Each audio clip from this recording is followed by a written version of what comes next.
And Jeremy tipping you off about the details of how you win elections and get delegates. That's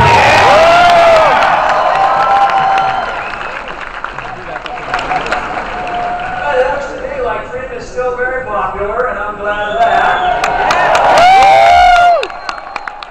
You know, I think one of the candidates, I can't remember his name, but I think he dropped out of the race yesterday.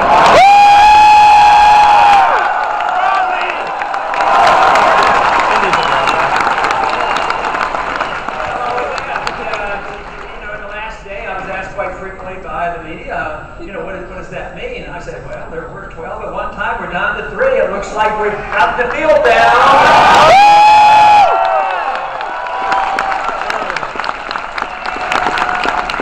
Well, then they follow up and they say, when are you going to quit? And I said, I thought we were just getting started.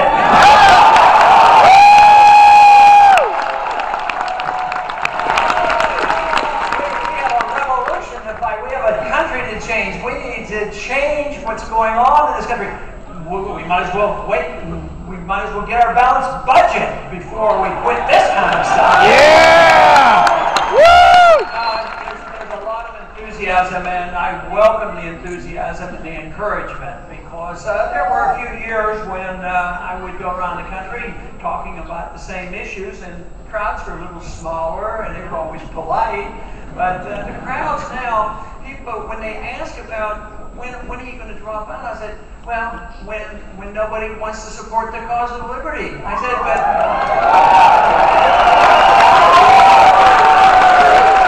in our case, we don't have a $4 million deficit in our campaign. Our numbers are growing.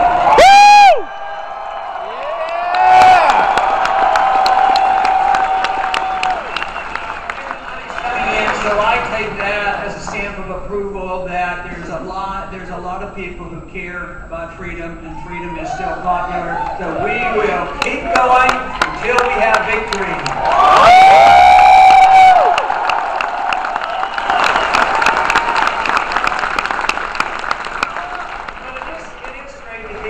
Enthusiasm and so much support from the young people. You know, there was one time in the 1960s they used to talk about the young people. They would say that if you were 20 years old and you weren't a liberal, you didn't have a heart. But they also said that if you were 40 and you didn't, and if you weren't a conservative, you didn't have a brain. I say, why can't you have both and believe in freedom and the Constitution?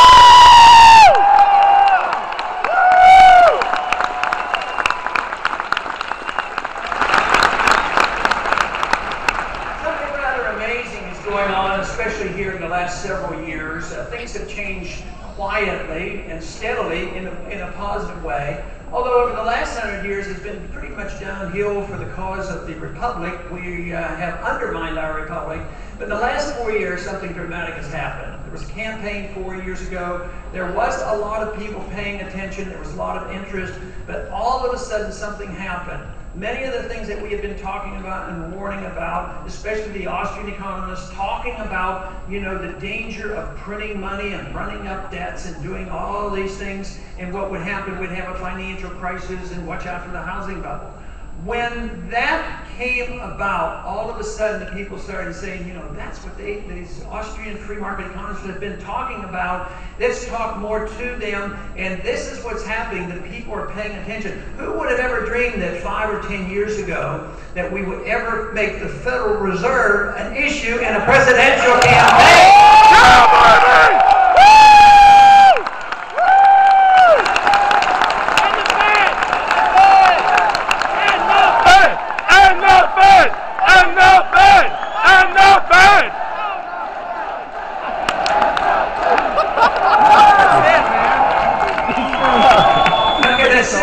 The election will win the Fed.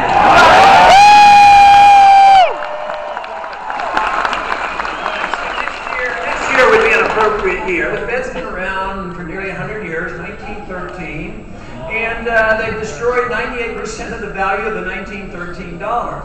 So let's not let them do the 2% left. Let's have next year, let's have a bill to repeal the Federal Reserve Act.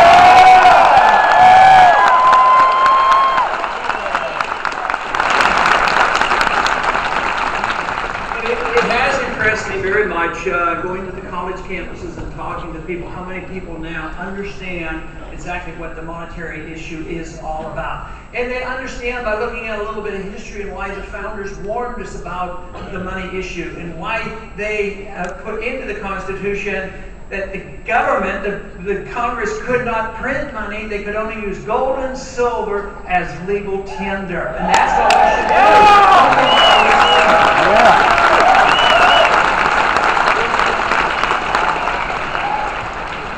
But of course, we didn't follow those rules, and by the fact that the Federal Reserve can print money and create money at will, and they buy up debt, what do the politicians do when they can accommodate the big spenders? They spend a lot of money, they run up the debt, they tax to the maximum, they borrow to the maximum, then they still don't have enough, and they have this ravenous appetite for big government, so then the Federal Reserve comes in and accommodates the big spenders, and they just print the money, and lo and behold, it destroys the value of the money.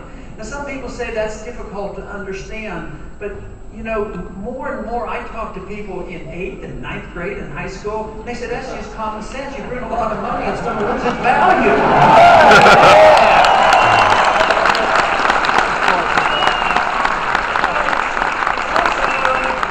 It's also the mischief that occurs. Government spending money is one issue, but there's two problems. One, they take the money from us. They may take it directly through taxation.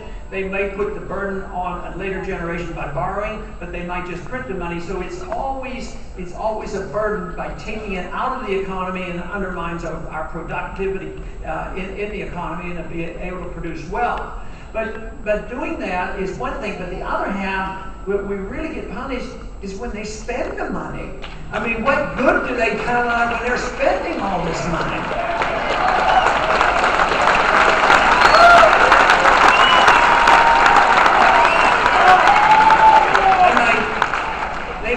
They might feel compelled to go start a war that we don't need and get us into trouble that we don't need.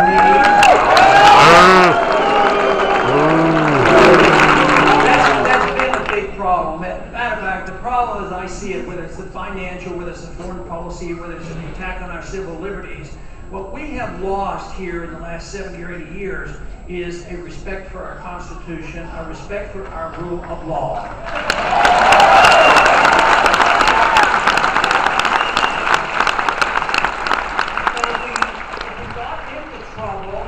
By allowing our representatives and our presidents to ignore the Constitution and we get into trouble, why wouldn't the solution be only sending people to Washington who read the Constitution, understand this, and lives up to the oath?